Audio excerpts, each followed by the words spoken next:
Pagi itu laut di sekitar perairan Batam terlihat tenang.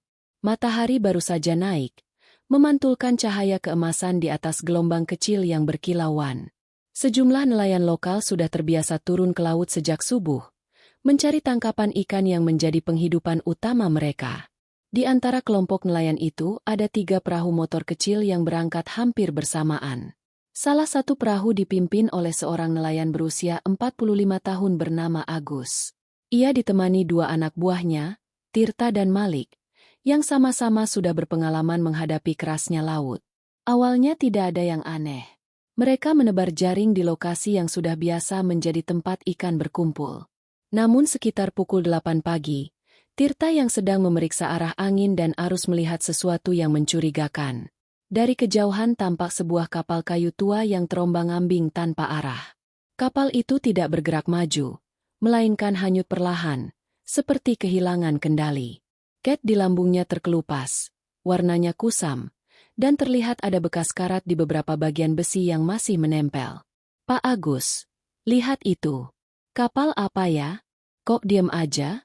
seru Tirta sambil menunjuk dengan tangannya. Agus yang sedang memegang kemudi ikut menoleh. Dahinya berkerut. Sebagai nelayan yang sudah puluhan tahun melaut di kawasan itu, ia hafal kapal mana saja yang sering melintas. Tapi kapal yang satu itu asing baginya. Bentuknya memang seperti kapal ikan, tetapi tidak ada tanda-tanda kehidupan di atas geladak. Tidak terlihat awak kapal, tidak ada asap dari cerobong mesin, dan layar peneduh yang biasanya terpasang justru terombang-ambing robek ditiup angin. Kayaknya kapal mati mesin. Aneh, biasanya kalau mogok pasti ada orang yang ngasih tanda atau minta tolong. Ini kok sepi banget, gumam Agus. Mereka pun memutuskan mendekat. Semakin dekat, semakin jelas bahwa kapal itu benar-benar dalam kondisi terbengkalai. Burung-burung camar sesekali berputar di atasnya, seolah tertarik pada sesuatu. Hati para nelayan mulai diliputi perasaan tidak enak. Malik yang sejak tadi diam saja akhirnya angkat bicara dengan nada khawatir. "Pak, jangan-jangan ini kapal bekas penyelundup. Bahaya kalau kita sampai ketemu orang-orang jahat." Agus tidak langsung menjawab. Ia paham kekhawatiran itu masuk akal, sebab perairan Batam memang dikenal rawan penyelundupan.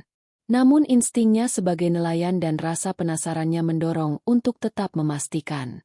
Ia menurunkan kecepatan perahu, lalu perlahan merapat ke sisi kapal tua tersebut. Begitu mereka benar-benar berada di dekat lambung kapal, bau anyir menusuk hidung.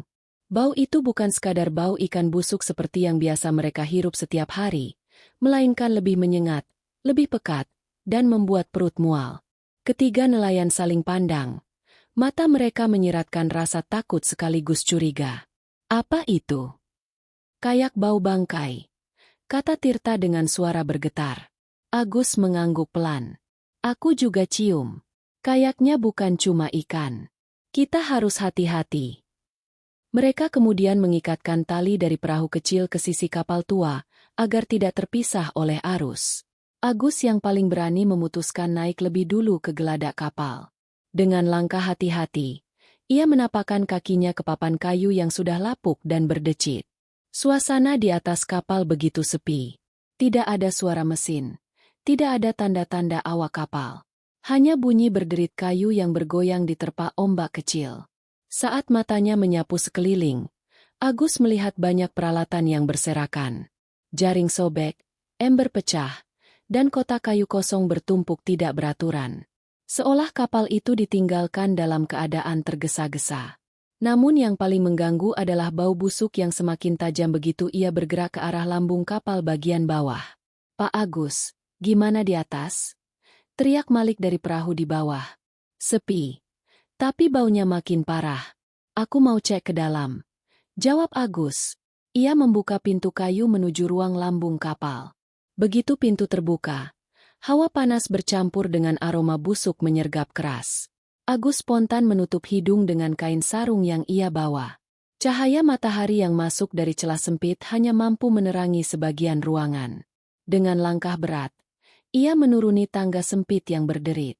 Ketika matanya mulai terbiasa dengan kegelapan, pemandangan yang ia lihat membuat lututnya hampir lemas. Di sudut ruangan, terlihat tubuh manusia terbujur kaku. Satu mayat, dengan kulit pucat dan wajah yang sulit dikenali, tergeletak begitu saja. Agus tertegun. Jantungnya berdetak kencang. Ia sempat berpikir mungkin hanya satu korban kecelakaan, tetapi saat menoleh lebih jauh, matanya menangkap sesuatu yang lebih mengerikan. Puluhan bungkusan plastik besar tersusun rapi, mirip gulungan karung. Namun beberapa di antaranya robek, memperlihatkan bagian tubuh manusia di dalamnya. Ada tangan yang menyembul, ada wajah yang sudah membiru, dan ada kaki yang kaku dengan jari-jari menekuk. Agus mundur beberapa langkah, nyaris jatuh karena syok. Jumlahnya bukan satu atau dua, melainkan puluhan. Ya Allah, bisiknya lirih dengan suara tercekat. Ia bergegas naik kembali ke geladak. Wajahnya pucat pasi. Tirta dan Malik yang menunggu langsung panik melihat ekspresi pemimpin mereka. Ada apa, Pak? Tanya Tirta. Agus butuh beberapa detik untuk menjawab. Napasnya terengah. Matanya masih terbelalak. Mayat, di bawah. Banyak sekali. Puluhan. Kedua anak buahnya langsung terdiam. Rasa takut menyelimuti mereka semua. Suasana hening. Hanya suara ombak dan burung camar yang terdengar. Malik menelan ludah keras-keras. Sementara Tirta mundur sedikit seolah ingin menjauh dari kapal. Serius, Pak? Mayat beneran? Tanya Tirta lagi dengan suara lirih. Agus mengangguk tegas. Aku lihat sendiri. Ada yang terbungkus. Ada yang udah kelihatan. Jumlahnya bisa sampai puluhan. Kita harus segera lapor ke darat. Ini bukan hal kecil. Mereka bertiga cepat-cepat melepaskan tali pengikat. Tidak ada satupun yang berani berada terlalu lama di dekat kapal horor itu. Bau busuknya saja sudah cukup membuat mereka ingin muntah. Agus memutar kemudi perahu dengan tangan gemetar. Sementara Tirta dan Malik sibuk memastikan perahu melaju cepat menjauhi kapal tersebut.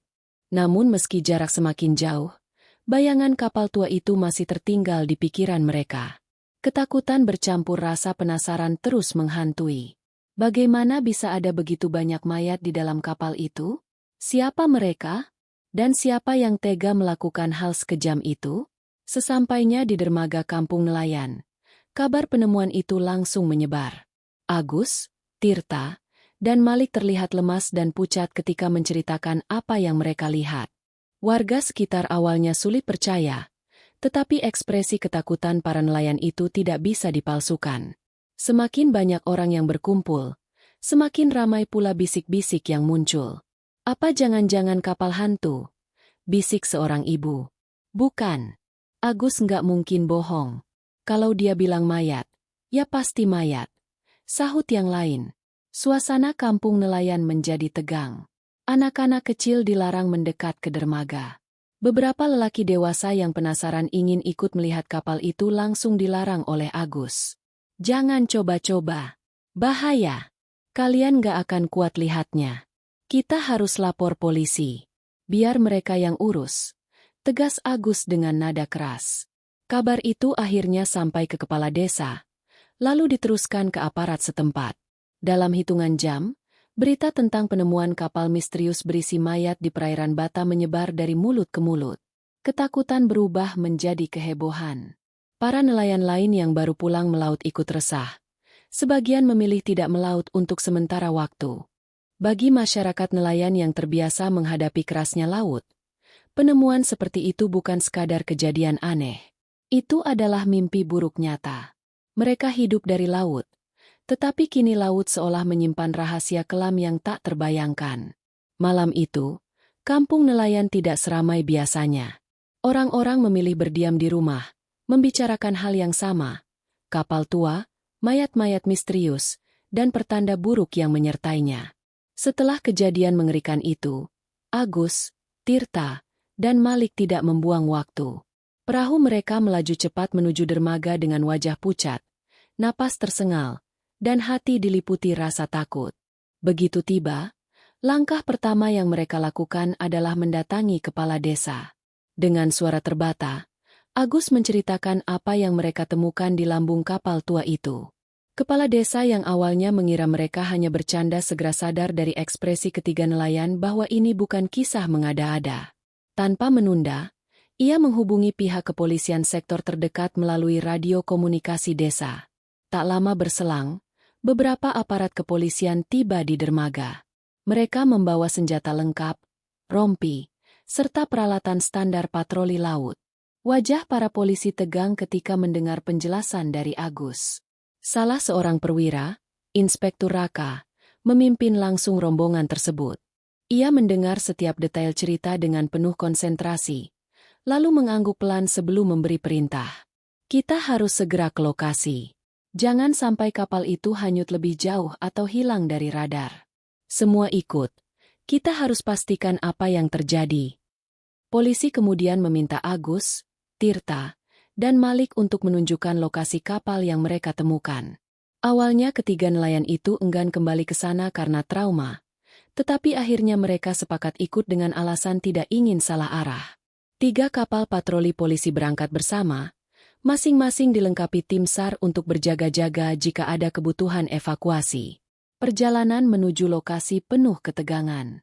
Angin laut berembus kencang, namun suasana di atas kapal patroli terasa lebih dingin dari biasanya. Semua orang terdiam, sibuk dengan pikiran masing-masing. Tirta duduk menunduk, sesekali menutup wajah dengan tangan. Malik gelisah, mondar-mandir di geladak kapal patroli. Sementara Agus berusaha menenangkan diri, meski matanya terus melirik ke arah horizon, takut jika kapal tua itu sudah menghilang. Ketika mereka akhirnya menemukan kapal tersebut, pemandangan yang sama seperti yang dilihat Agus pagi tadi terulang. Kapal kayu tua itu masih terapung, seolah menunggu untuk ditemukan. Bau busuk semakin terasa meski jarak kapal patroli masih puluhan meter. Polisi segera menyiapkan masker medis, sementara beberapa anggota SAR menyiapkan kantong jenazah. Baunya benar-benar mengerikan, berarti memang ada sesuatu di dalamnya, ujar salah satu anggota polisi sambil menutup hidung. Inspektur Raka memberi aba-aba agar kapal patroli merapat perlahan. Begitu kapal tua itu berhasil diamankan dengan tali pengikat, 2 tim kecil diturunkan. Mereka naik ke geladak, memeriksa sekeliling dengan hati-hati. Senjata laras panjang dalam posisi siaga, karena belum ada yang tahu apakah kapal itu benar-benar kosong atau ada orang yang bersembunyi. Setelah pemeriksaan singkat di geladak, mereka membuka pintu menuju ruang lambung. Saat pintu terbuka, hawa busuk menyergap keras. Para anggota polisi terpaksa mengenakan masker ganda. Cahaya senter diarahkan ke dalam, dan detik itu juga terdengar seruan kaget dari salah seorang polisi. Ya Tuhan, ini benar-benar mayat. Inspektur Raka langsung turun menyusul. Dengan senter di tangan, ia menyapu cahaya ke sudut-sudut ruangan. Pemandangan yang terbentang membuatnya terdiam beberapa saat.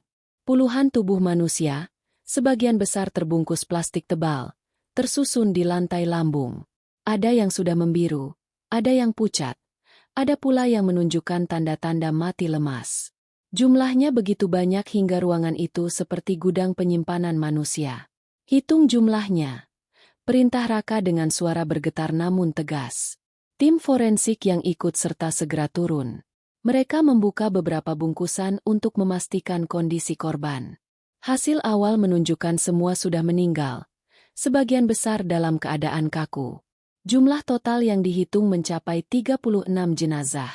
Angka itu membuat semua orang terdiam. Sunyi sejenak, hanya terdengar bunyi ombak menghantam lambung kapal dan desahan napas orang-orang yang menahan mual. Sementara itu, di kapal patroli, Agus, Tirta, dan Malik hanya bisa menunggu dengan wajah pucat.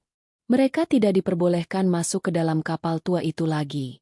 Namun dari reaksi para polisi yang keluar masuk, mereka tahu penemuan tersebut lebih parah daripada apa yang mereka saksikan.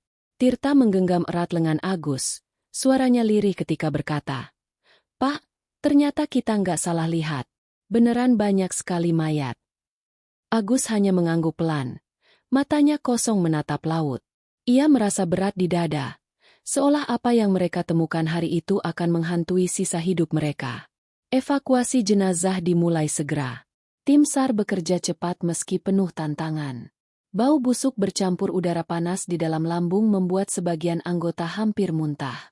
Namun mereka tetap melaksanakan tugas dengan disiplin. Satu persatu mayat diangkat, dimasukkan ke dalam kantong jenazah, lalu dibawa ke kapal patroli. Proses itu berlangsung berjam-jam hingga akhirnya seluruh 36 mayat berhasil dievakuasi. Kapal tua itu kemudian ditarik oleh kapal polisi untuk dibawa ke pelabuhan khusus. Polisi menempelkan garis kuning sebagai tanda barang bukti.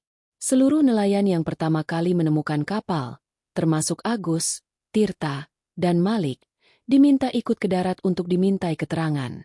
Begitu rombongan tiba di pelabuhan utama Batam, suasana langsung berubah ramai. Petugas medis sudah menunggu dengan mobil ambulans dan perlengkapan lengkap. Jenazah-jenazah itu dibawa satu persatu ke rumah sakit umum untuk diperiksa lebih lanjut. Wartawan yang mencium kabar juga berdatangan, memotret dari jauh meski dijaga ketat aparat. Inspektur Raka kemudian menggelar konferensi singkat di depan pelabuhan. Dengan wajah serius, ia menyampaikan informasi awal kepada wartawan. Siang ini, kami menemukan sebuah kapal ikan tua yang hanyut di perairan Batam. Di dalamnya terdapat 36 mayat manusia. Identitas para korban belum diketahui. Kami sedang melakukan evakuasi dan akan segera mengirim sampel ke tim forensik. Mohon masyarakat tetap tenang dan tidak membuat spekulasi liar. Kasus ini akan kami tangani dengan serius. Ucapan itu seketika mengguncang masyarakat. Berita tentang kapal berisi puluhan mayat langsung menyebar cepat ke seluruh penjuru Batam. Stasiun televisi menyiarkan langsung dari lokasi, media online menulis judul-judul besar, dan media sosial dipenuhi komentar warga yang terkejut sekaligus ketakutan.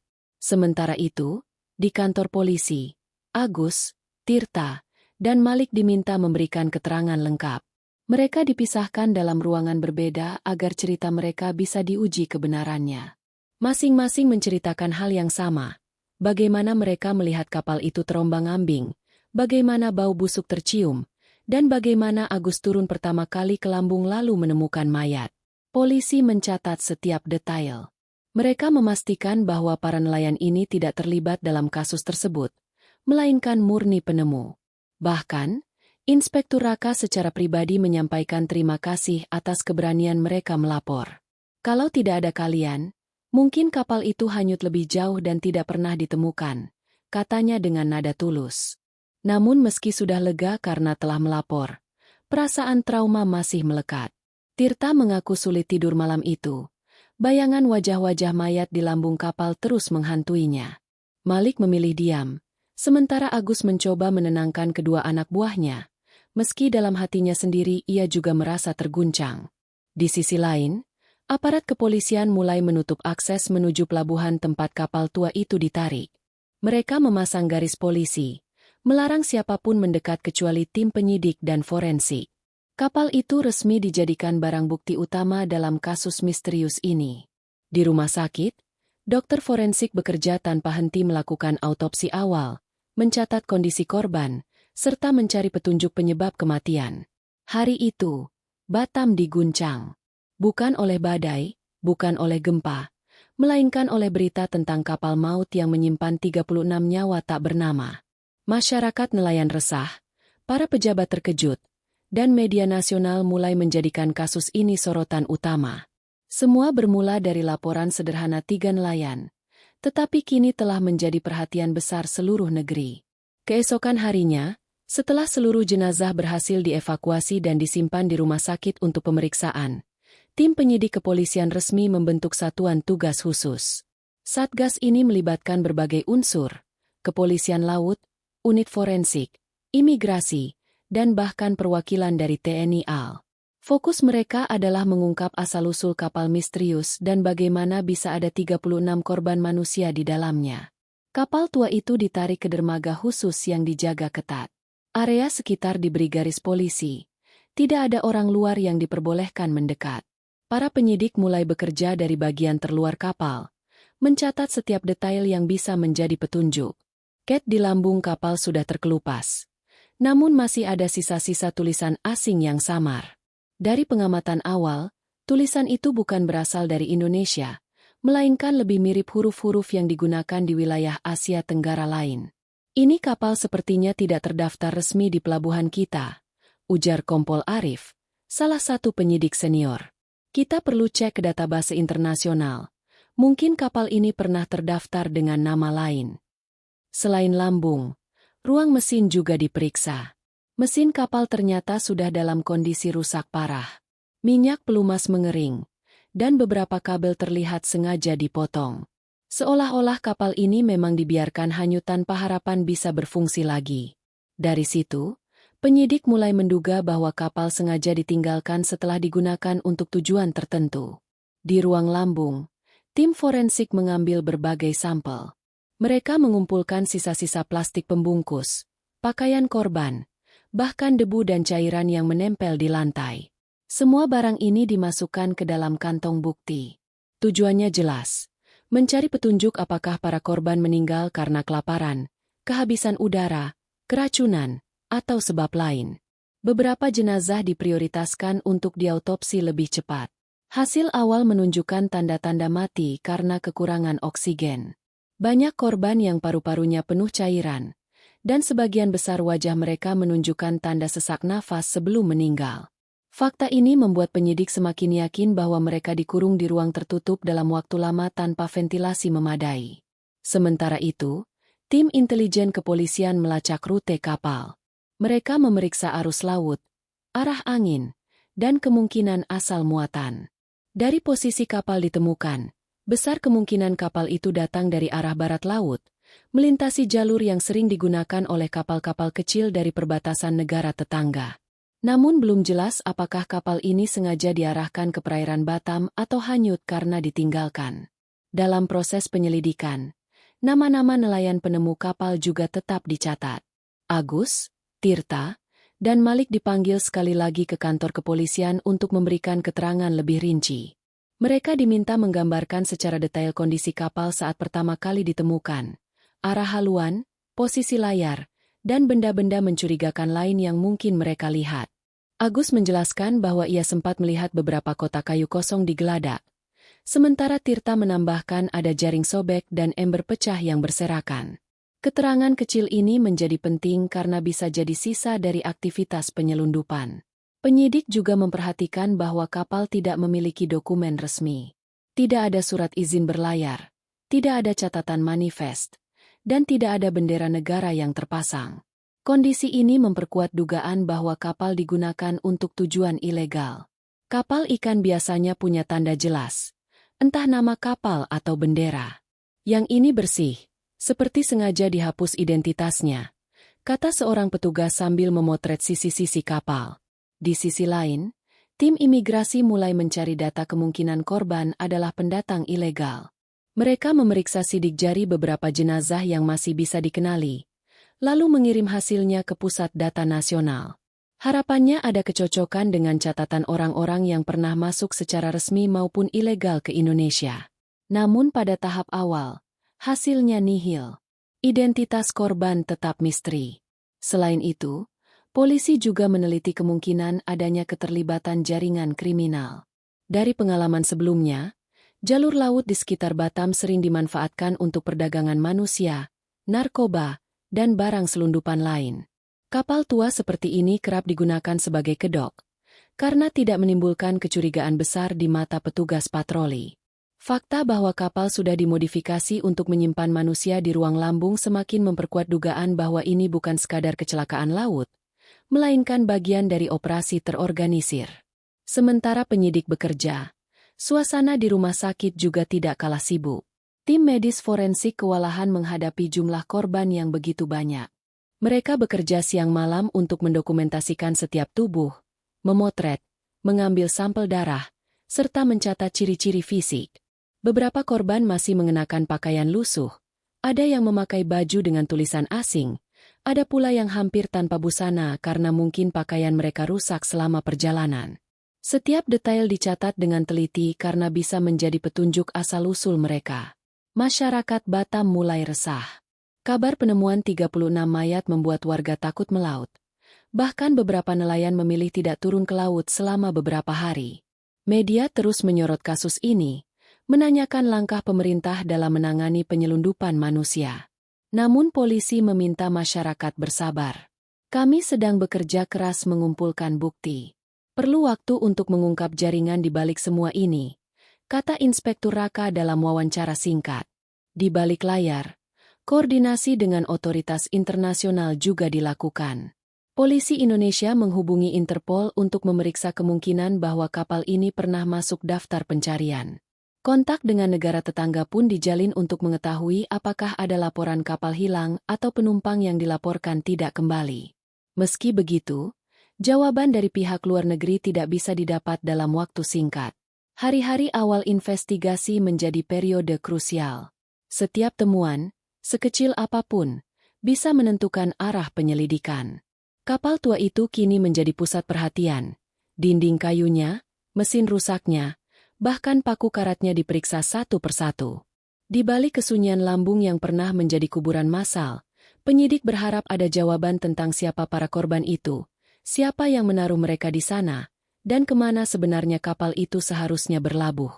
Setelah beberapa hari penuh kerja keras, tim penyidik akhirnya memperoleh hasil awal yang menggemparkan dari serangkaian pemeriksaan forensik, analisis laboratorium, dan investigasi lapangan yang menyeluruh. Dan hasil itu segera memperjelas bahwa tragedi 36 mayat di dalam kapal tua bukanlah kecelakaan laut biasa, melainkan bagian dari kejahatan terorganisir berupa penyelundupan manusia yang selama ini kerap menjadi isu laten di perbatasan. Temuan pertama yang memperkuat kesimpulan.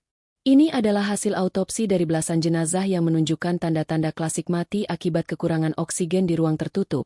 Dengan paru-paru penuh cairan, tubuh mengalami dehidrasi akut, dan tidak sedikit yang memiliki bekas kuku di dinding lambung kayu, menandakan mereka berusaha keras mencari udara sebelum akhirnya menyerah pada maut. Lalu temuan berikutnya datang dari pemeriksaan barang bukti berupa potongan pakaian korban yang banyak bertuliskan huruf asing yang umum digunakan di kawasan Asia Selatan dan sebagian Asia Tenggara, sehingga memunculkan dugaan kuat bahwa mereka bukan warga lokal melainkan kelompok migran dari luar negeri yang hendak diselundupkan ke tujuan akhir tertentu.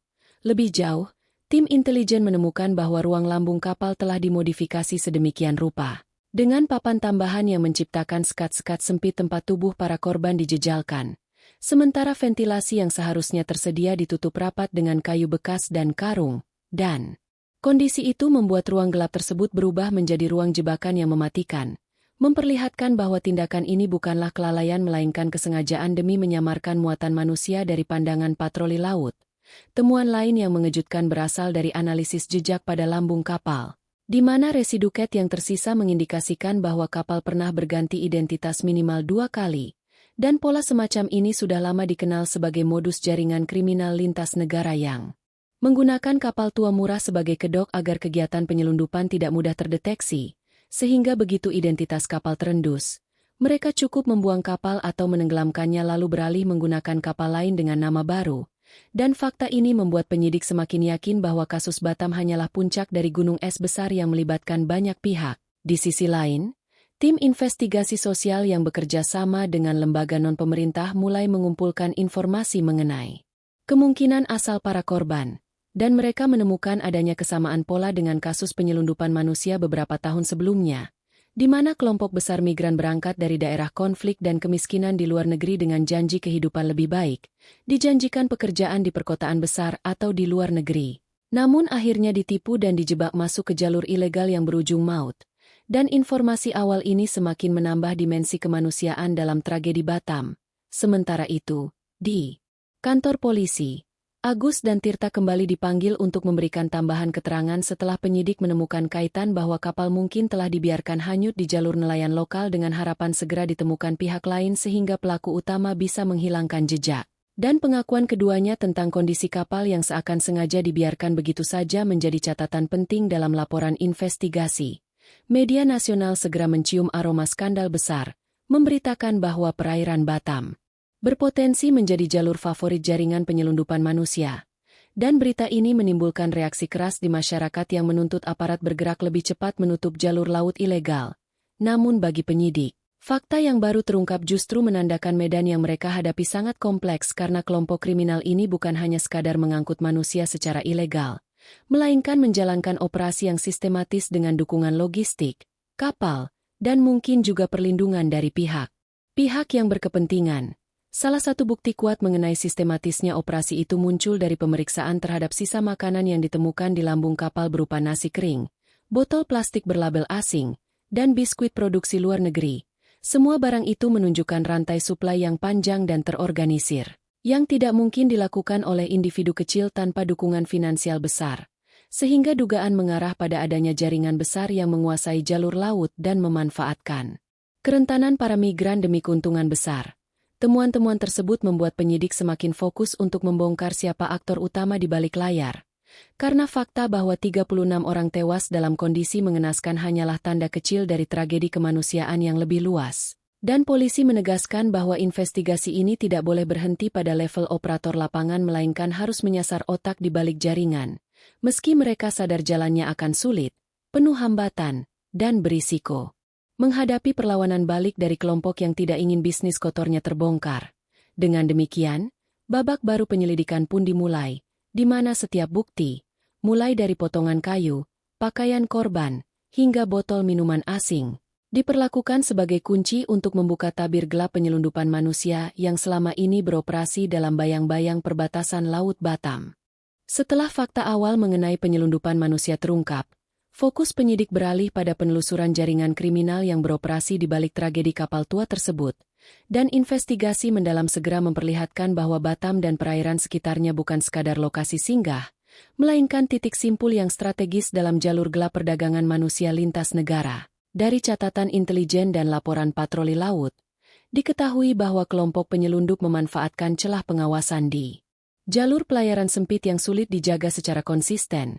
Mereka kerap menggunakan kapal nelayan tua sebagai kedok, lalu mengganti identitas kapal untuk menghindari pendeteksian, dan operasi ini dilakukan dengan tingkat disiplin tinggi seolah-olah mereka adalah perusahaan resmi yang punya struktur jelas mulai dari perekrut di negara asal, pengatur perjalanan di tengah laut, hingga penerima korban di negara tujuan.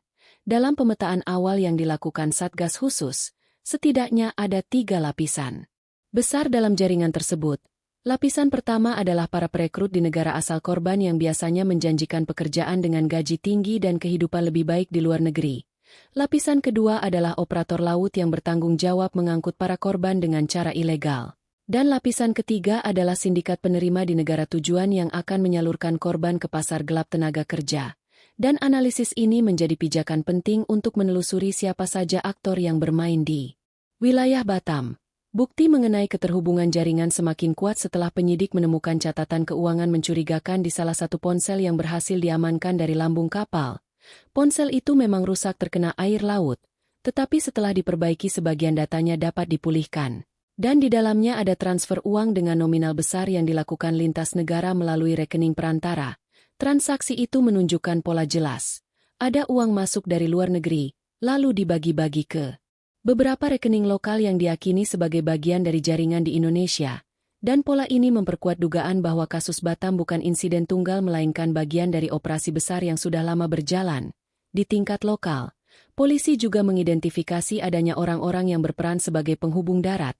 Mereka bertugas mengamankan jalur masuk, menutup mata aparat tertentu, serta memastikan kapal bisa keluar masuk tanpa gangguan, dan kecurigaan mulai mengarah kepada sekelompok individu yang dikenal dekat dengan bisnis pelayaran gelap di sekitar Batam. Namun penyidik tidak ingin gegabah sebelum ada bukti konkret karena jaringan semacam ini biasanya dilindungi oleh lapisan-lapisan keamanan palsu berupa dokumen fiktif, saksi palsu, hingga suap kepada oknum berwenang. Masyarakat setempat yang sudah lama mendengar isu tentang penyelundupan manusia mulai berani bersuara setelah tragedi 36 mayat ini mencuat. Beberapa nelayan bercerita bahwa mereka sering melihat kapal tua keluar masuk perairan di waktu malam tanpa lampu navigasi, dan ketika ditanya mereka hanya menjawab itu bukan urusan mereka karena takut berhadapan dengan kelompok yang dikenal kejam. Dan kesaksian ini memberikan gambaran betapa besar bayang-bayang kekuasaan jaringan penyelundup yang bahkan bisa membuat warga pesisir bungkam selama bertahun-tahun. Di sisi lain, koordinasi dengan otoritas internasional menghasilkan temuan menarik bahwa jalur Batam sudah lama dicurigai sebagai salah satu koridor penyelundupan favorit yang menghubungkan Asia Selatan, Asia Tenggara, hingga Australia. Dan fakta ini membuka mata penyidik bahwa kasus ini memiliki skala jauh lebih luas daripada sekadar wilayah lokal. Karena ada sindikat transnasional yang memainkan peran dominan, memanfaatkan kesenjangan sosial, konflik, dan kemiskinan sebagai bahan bakar untuk merekrut korban, dan mereka mengoperasikan bisnis ini dengan perhitungan dingin tanpa memedulikan nyawa manusia. Dalam perkembangan penyelidikan, nama-nama penghubung lokal mulai muncul meski masih samar. Ada dugaan bahwa sebagian di antaranya adalah individu yang sudah lama dikenal dalam lingkaran bisnis pelayaran liar. Beberapa di antaranya bahkan punya hubungan dengan pelabuhan tikus yang tidak resmi, tempat kapal-kapal bisa bersandar tanpa pengawasan ketat. Dan penyidik yakin bahwa di titik-titik itulah banyak korban dimasukkan ke kapal sebelum akhirnya berangkat ke laut lepas. Sementara itu, Agus dan Tirta, yang menjadi saksi pertama penemuan kapal, kembali dipanggil untuk memberikan keterangan tambahan, terutama mengenai hal-hal kecil yang mereka ingat saat berada di dekat kapal, seperti bau menyengat yang tidak biasa, bekas cat yang berbeda warna, dan posisi kapal yang seakan sengaja dibiarkan hanyut di jalur nelayan. Semua detail ini dipandang penting karena bisa menjelaskan modus jaringan dalam menghilangkan barang bukti setelah kapal selesai digunakan. Media nasional mulai menyebut jaringan ini sebagai mafia Laut Batam, karena dugaan kuat ada keterlibatan tokoh-tokoh besar yang selama ini tidak tersentuh hukum, dan sorotan publik yang semakin tajam membuat penyidik harus bergerak hati-hati, menjaga kerahasiaan operasi, sekaligus memastikan bukti yang dikumpulkan tidak terbantahkan saat dibawa ke pengadilan, sebab bila langkah salah sedikit saja, jaringan penyelundup bisa kembali menghilang di balik bayang-bayang perairan luas. Dengan terbukanya peta jaringan ini, tragedi kapal tua di Batam semakin dipandang bukan sekadar kasus kriminal, melainkan bagian dari krisis kemanusiaan global yang melibatkan ribuan orang tak bersalah, dan penyidik sadar bahwa untuk membongkarnya, mereka harus siap menghadapi kekuatan besar yang berakar dalam, berlapis perlindungan, dan beroperasi dengan cara-cara licik yang telah lama menipu mata hukum. Semakin jauh penyelidikan dilakukan, semakin jelas bahwa jaringan penyelundupan manusia yang beroperasi di perairan Batam tidak mungkin bergerak tanpa sokongan tokoh-tokoh berpengaruh yang bersembunyi di balik layar. Dan dari hasil pengembangan informasi yang digali dari barang bukti, transaksi keuangan, serta kesaksian warga yang berani bicara, muncullah gambaran tentang struktur kekuasaan yang kompleks di mana para pelaku lapangan hanyalah pion kecil, sementara pengendali utamanya adalah figur-figur kuat yang memiliki koneksi dengan dunia politik, bisnis, dan aparat tertentu. Salah satu temuan paling signifikan datang dari jejak komunikasi yang berhasil dipulihkan dari perangkat elektronik yang ditemukan di kapal, di mana tercatat adanya pesan singkat yang berisi instruksi logistik dari seseorang dengan inisial yang sama dengan nama salah satu pengusaha ekspor-impor di Batam. Pengusaha ini dikenal luas sebagai donatur kegiatan sosial, tetapi bagi aparat yang sudah lama mengamati, ia memiliki reputasi ganda sebagai penyandang dana kegiatan ilegal, dan bukti transaksi mencurigakan yang mengalir melalui rekening perusahaannya menjadi sinyal kuat bahwa ia terlibat lebih jauh daripada sekadar bisnis biasa. Selain itu, laporan intelijen mengaitkan beberapa oknum pejabat pelabuhan yang bertugas di jalur tikus tidak resmi. Mereka diduga menerima suap rutin agar kapal-kapal tua berisi manusia bisa lewat tanpa pemeriksaan. Dan praktik suap ini dilakukan dengan cara yang sistematis, di mana uang dialirkan melalui perusahaan cangkang kemudian dibagikan ke berbagai pihak yang berperan sebagai penjaga pintu, sehingga operasi penyelundupan berjalan mulus tanpa hambatan berarti. Penyidik juga menemukan nama seorang mantan pejabat daerah yang meski sudah tidak lagi menjabat, masih memiliki pengaruh kuat di lingkaran bisnis perairan Batam. Ia dikenal sering menghadiri acara sosial dan tampil sebagai tokoh masyarakat. Tetapi di balik itu ia dijuluki orang tua pelabuhan, karena disebut-sebut sebagai dalang yang mengatur keluar masuk kapal ilegal selama bertahun-tahun, dan bila benar keterlibatannya terbukti, maka kasus ini tidak hanya akan mengguncang aparat lokal tetapi juga membuka tabir panjang tentang praktik kolusi yang sudah mengakar. Selain nama-nama besar di dunia bisnis dan politik, penyidik juga menyoroti tokoh kriminal murni yang sudah lama bermain di jalur laut. Seorang pria yang dikenal dengan panggilan asing, mantan nahoda yang kemudian beralih menjadi pengendali jalur penyelundupan setelah memiliki jaringan luas hingga ke negara tetangga. Ia diyakini sebagai sosok yang mengatur logistik lapangan termasuk perekrutan awak kapal, penyediaan kapal tua, hingga penghapusan identitas kapal setelah digunakan. Dan kabar intelijen menyebutkan bahwa dialah yang memerintahkan agar kapal berisi 36 korban itu ditinggalkan begitu saja setelah mesin dimatikan agar jejak mudah hilang. Jaringan para tokoh ini tidak bekerja sendiri. melainkan saling terkait membentuk sebuah rantai panjang yang sulit diputus. Dan fakta bahwa mereka bisa bertahan selama bertahun-tahun tanpa tersentuh hukum menunjukkan betapa kuat perlindungan yang mereka miliki, entah melalui ancaman, kekerasan, atau suap kepada pihak yang seharusnya berwenang menindak. Dan situasi ini menimbulkan dilema besar bagi tim penyidik karena setiap langkah mereka seolah diawasi dan setiap informasi yang bocor berpotensi membuat operasi penyelidikan gagal. Di sisi lain, keberanian warga sipil seperti Agus dan Tirta yang terus memberikan kesaksian dan tidak gentar meski mendapat ancaman justru menjadi pembeda penting dalam menguatkan posisi polisi, sebab keterangan mereka yang jujur mengenai kondisi kapal, posisi, dan tanda-tanda aneh yang mereka lihat memberi dasar tambahan untuk mempersempit lingkaran tersangka yang diduga terkait. Bahkan keberadaan mereka dijaga dengan pengamanan ekstra karena polisi tahu ancaman pembungkaman dari jaringan bisa terjadi kapan saja. Dengan semakin banyaknya nama yang muncul, media mulai berspekulasi mengenai siapa saja tokoh besar yang akan segera ditangkap, dan tekanan publik untuk menindak tegas semakin besar. Namun penyidik memilih langkah hati-hati dengan menyusun bukti selapis demi selapis agar kasus ini tidak berakhir dengan penangkapan prematur yang bisa berujung pada bebasnya tersangka karena kurang bukti. Strategi penyidik adalah membongkar lapisan demi lapisan, mulai dari penghubung darat, operator laut, hingga penyandang dana utama, dan bila berhasil, maka terbukalah wajah asli dari tokoh di balik tirai gelap yang selama ini mengendalikan bisnis penyelundupan manusia di perairan Batam dengan kekejaman dingin. Fakta-fakta yang muncul dalam babak penyelidikan ini bukan hanya mencerminkan kejahatan terorganisir biasa, tetapi memperlihatkan bagaimana kepentingan ekonomi, kekuasaan politik, dan jaringan kriminal bisa bersatu dalam simbiosis gelap demi keuntungan besar yang dibayar dengan penderitaan dan nyawa manusia. Dan dengan setiap bukti yang terkumpul, semakin jelas bahwa perjuangan aparat bukan sekadar membongkar kasus kriminal, melainkan melawan struktur kekuasaan yang sudah mengakar dalam, membuat kasus kapal tua di Batam menjadi panggung bagi pertarungan antara hukum dan mafia laut yang selama ini bersembunyi di balik topeng kekuasaan.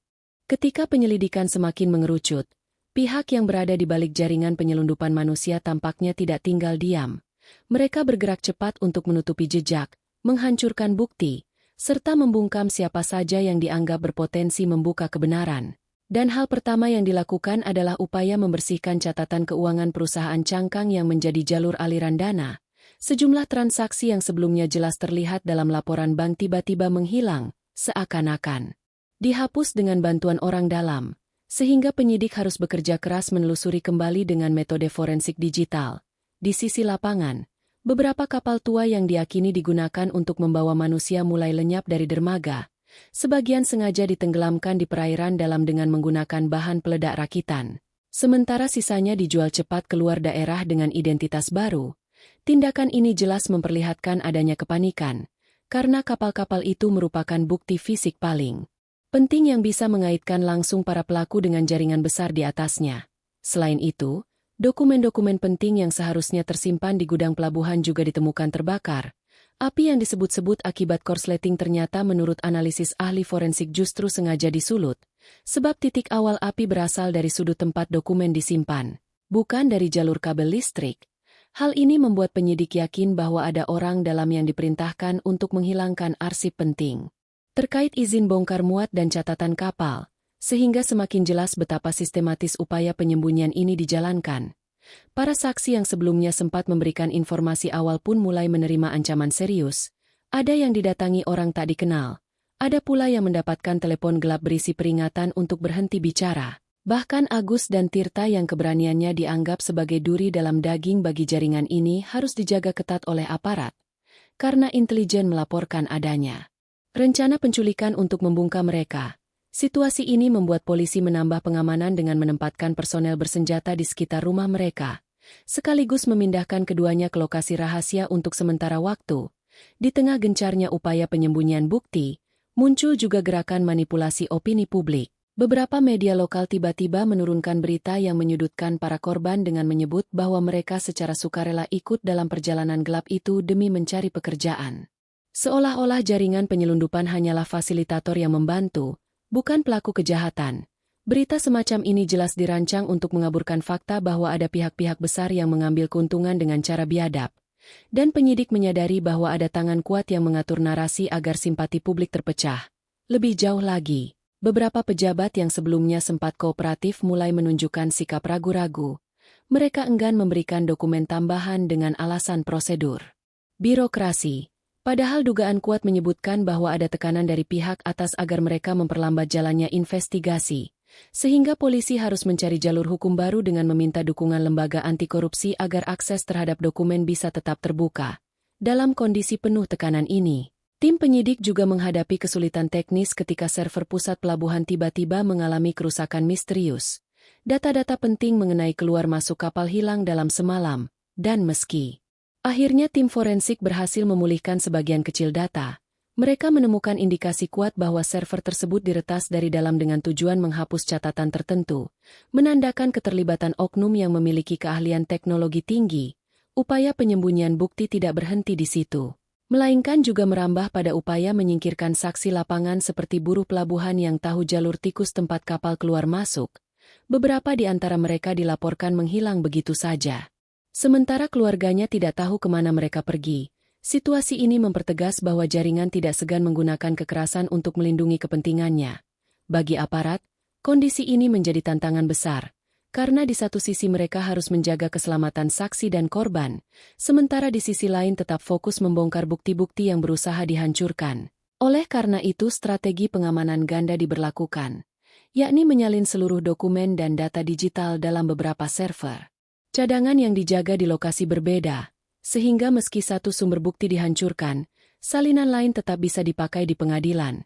Upaya hukum juga diperkuat dengan melibatkan lembaga internasional, sebab beberapa transaksi dan aliran kapal sudah melintasi batas negara, sehingga keterlibatan pihak asing diharapkan bisa menekan jaringan agar tidak lagi leluasa menghilangkan jejak. Namun tekanan terhadap aparat juga semakin besar. Ada laporan bahwa beberapa penyidik menerima amplop berisi uang dalam jumlah besar sebagai bentuk suap agar mereka menghentikan penyelidikan. Tetapi mayoritas menolak meski ancaman keselamatan mereka semakin meningkat. Dan justru dengan keberanian itulah proses hukum tetap berjalan.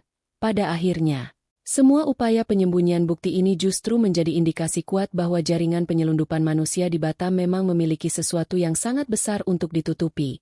Dan semakin banyak bukti yang dihancurkan, semakin kuat keyakinan penyidik bahwa mereka sedang menghadapi organisasi yang terbiasa bekerja di ruang gelap dengan dukungan kekuasaan dan modal besar, sehingga pengungkapan kasus ini bukan hanya soal menangkap pelaku, melainkan juga menembus lapisan perlindungan yang dibangun untuk melindungi tokoh-tokoh besar di balik layar.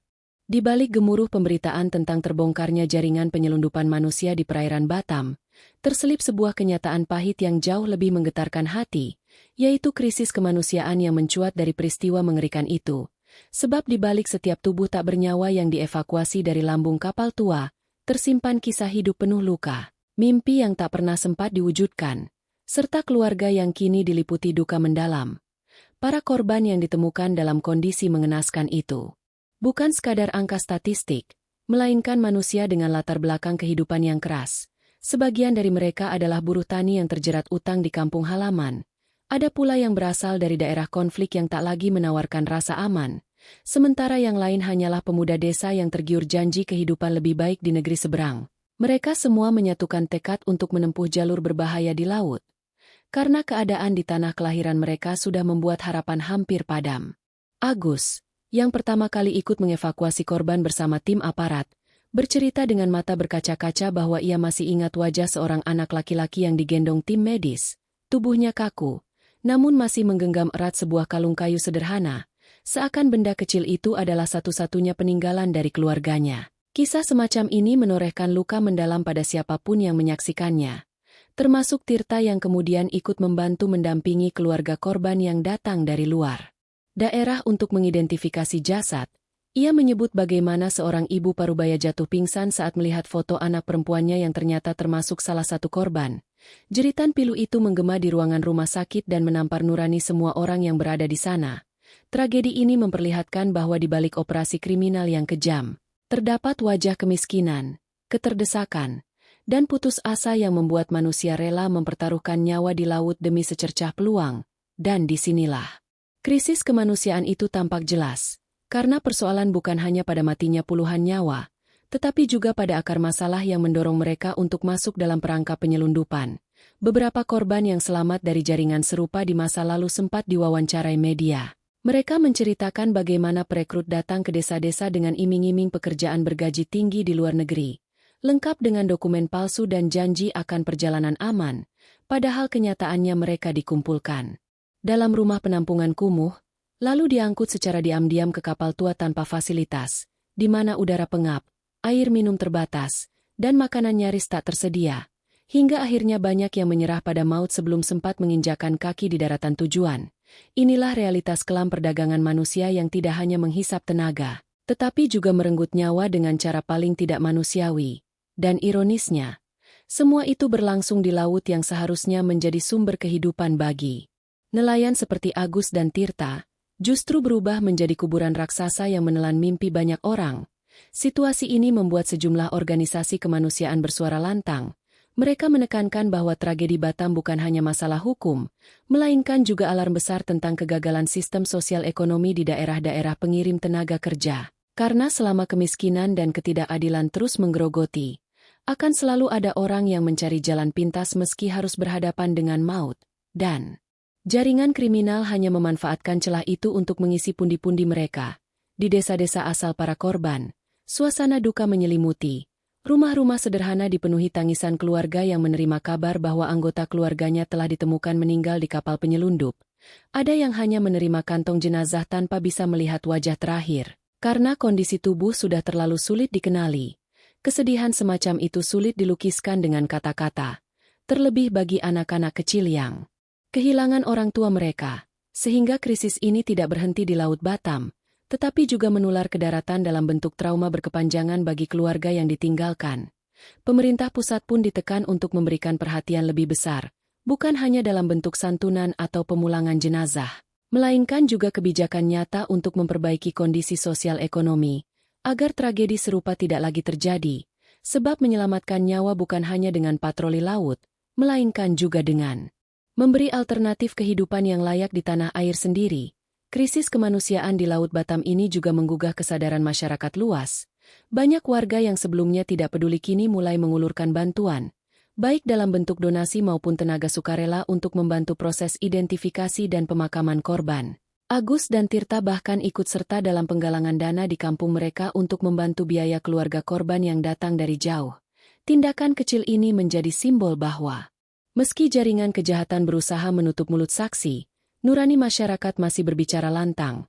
Lebih jauh, tragedi ini menyingkap wajah asli perbatasan Laut Indonesia sebagai area abu-abu yang penuh risiko, di mana kehidupan dan kematian dipisahkan oleh ombak yang sewaktu-waktu bisa berubah menjadi kuburan. Dan krisis kemanusiaan yang muncul di Batam hanyalah potongan dari gambaran besar yang sama terjadi di berbagai wilayah perbatasan lain, menegaskan bahwa masalah penyelundupan manusia adalah fenomena global yang tidak bisa diselesaikan dengan pendekatan keamanan semata. Cerita ini akhirnya menorehkan luka kolektif, bukan hanya bagi keluarga korban, tetapi juga bagi masyarakat luas yang kini menyadari bahwa di sekitar mereka ada begitu banyak orang yang rela mempertaruhkan segalanya demi mimpi sederhana seperti pekerjaan, rumah layak, atau pendidikan anak. Dan ketika mimpi itu berakhir dengan kematian di laut, seluruh bangsa seharusnya merasa kehilangan. Oleh karena itu, bab ini bukan sekadar mencatat kengerian tragedi, melainkan menekankan bahwa yang sedang dihadapi adalah krisis kemanusiaan, sebuah panggilan moral agar semua pihak, baik pemerintah, aparat, masyarakat, maupun dunia internasional, mau menatap wajah-wajah korban bukan sebagai angka, melainkan sebagai manusia yang berhak atas kehidupan yang lebih baik. Dan tanpa kesadaran itu, Laut Batam akan terus menelan korban demi korban yang hanya ingin keluar dari lingkaran penderitaan. Tragedi yang menelan puluhan nyawa di kapal tua tersebut membuka tabir gelap tentang kondisi perbatasan Laut Batam yang selama ini kerap dianggap sebagai jalur biasa bagi nelayan dan pelayaran lokal. Padahal di balik tenangnya permukaan laut, tersimpan kerentanan yang mematikan. Karena kawasan ini merupakan titik temu berbagai kepentingan ilegal yang memanfaatkan celah lemahnya pengawasan dan luasnya wilayah perairan. Perbatasan Laut Batam bukan hanya dipenuhi kapal nelayan tradisional, tetapi juga menjadi jalur utama keluar masuk barang selundupan, narkoba, senjata, bahkan manusia. Dan ketika tragedi kapal Maya terkuak, Barulah masyarakat luas sadar bahwa laut yang mereka anggap biasa itu sebenarnya adalah jalur yang penuh dengan perangkap kematian, di mana nyawa manusia bisa hilang begitu saja tanpa jejak. Agus yang sejak awal menjadi saksi penemuan kapal itu mengatakan bahwa perairan di sekitar Batam memang seringkali dipandang sebagai jalur pendekat menuju negara tetangga.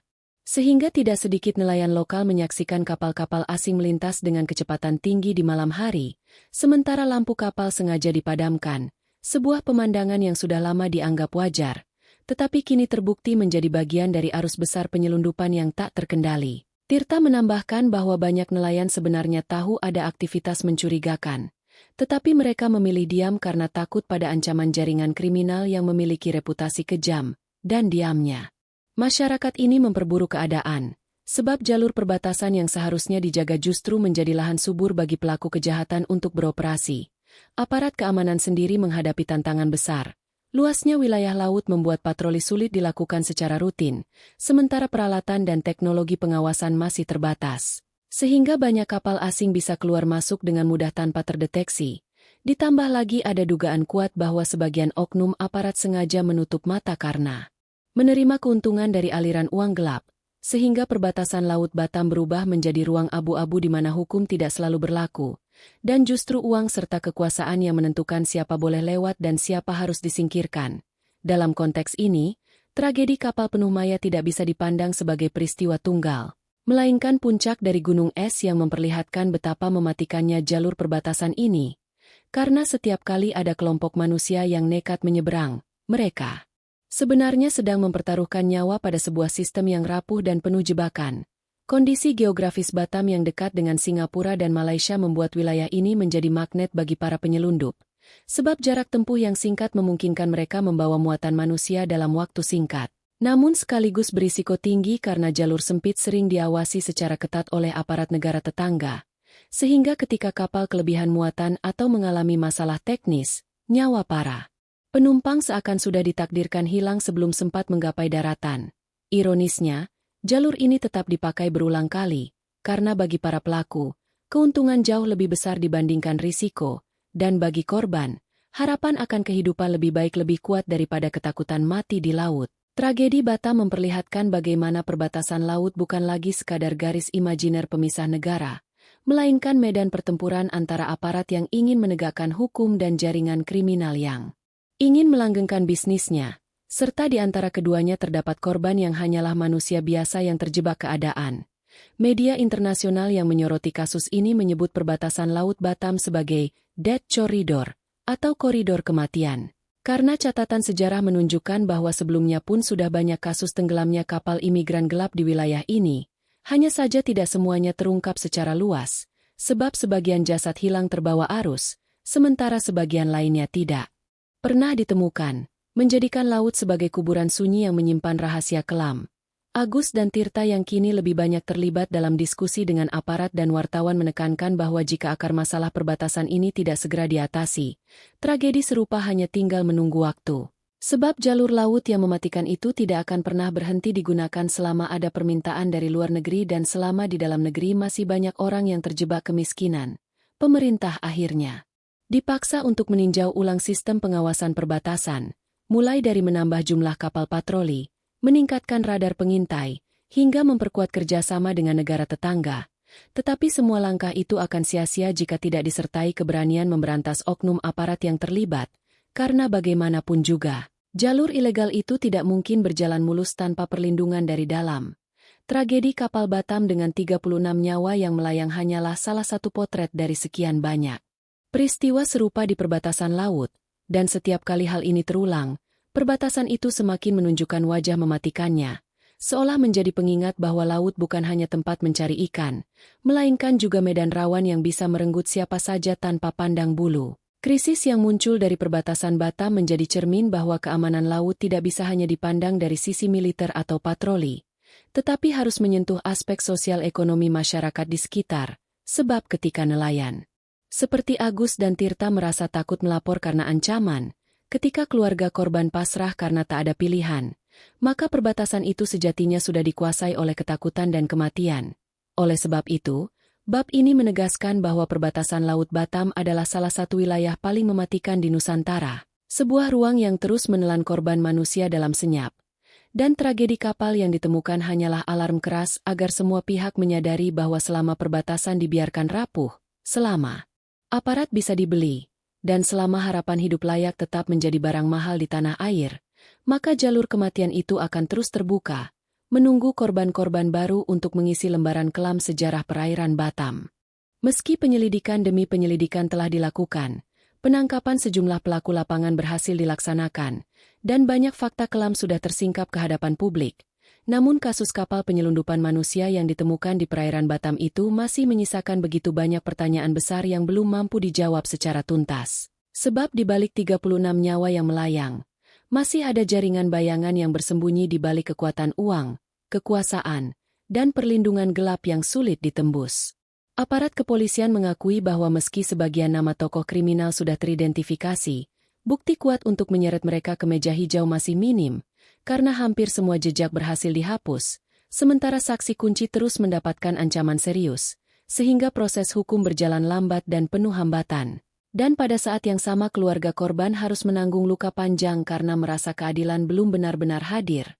Agus yang sejak awal terlibat sebagai saksi penemuan kapal kini hidup dalam bayang-bayang ketakutan. Meski aparat telah berusaha melindunginya, ia tahu bahwa jaringan ini memiliki jangkauan luas yang bisa menyasar kapan saja, sehingga ia memilih menjaga jarak dari publik dan hanya sesekali memberikan keterangan ketika benar-benar diperlukan. Sedangkan Tirta, yang sempat membantu keluarga korban, juga merasakan tekanan serupa. Bahkan ia pernah menerima pesan singkat dari nomor asing yang berisi ancaman agar berhenti ikut campur. Hal ini memperlihatkan bahwa meskipun kasus sudah terbuka lebar, para pelaku masih berusaha mempertahankan rahasia mereka dengan cara menebar teror. Di sisi lain, masyarakat Batam terus menanti langkah tegas pemerintah pusat, sebab mereka sadar tragedi ini bukan hanya tentang kapal tua yang terdampar, tetapi tentang rantai panjang penyelundupan manusia yang mungkin sudah berlangsung selama bertahun-tahun tanpa pernah benar-benar diungkap. Dan mereka khawatir bahwa kasus ini hanya akan menjadi sensasi sesaat di media tanpa penyelesaian konkret. Karena pengalaman sebelumnya menunjukkan banyak kasus besar yang menguap begitu saja tanpa ada aktor utama yang dipenjarakan. Perdebatan pun mengemuka di ruang publik. Sebagian pihak menuntut agar pemerintah memperkuat kerjasama internasional dan menggelar operasi lintas negara untuk membongkar jaringan ini hingga ke akar-akarnya. Sementara yang lain menyoroti perlunya perbaikan mendasar di dalam negeri, mulai dari pemberantasan korupsi aparat hingga penyediaan lapangan kerja agar warga tidak lagi mudah tergiur iming-iming penyelundup. Di tengah tarik-menarik itu, para keluarga korban hanya bisa menatap kosong ke arah makam-makam sederhana. Mereka masih belum tahu siapa yang benar-benar bertanggung jawab atas kematian orang-orang tercinta mereka. Dan apakah suatu hari nanti mereka akan mendapat jawaban yang jelas atau justru dibiarkan tenggelam bersama rahasia Laut Batam.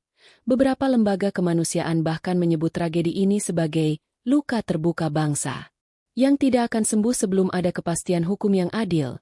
Sebab hilangnya puluhan nyawa di laut bukanlah perkara sepele yang bisa ditutupi dengan upacara pemakaman massal atau santunan seadanya, melainkan tragedi besar yang mencoreng martabat kemanusiaan.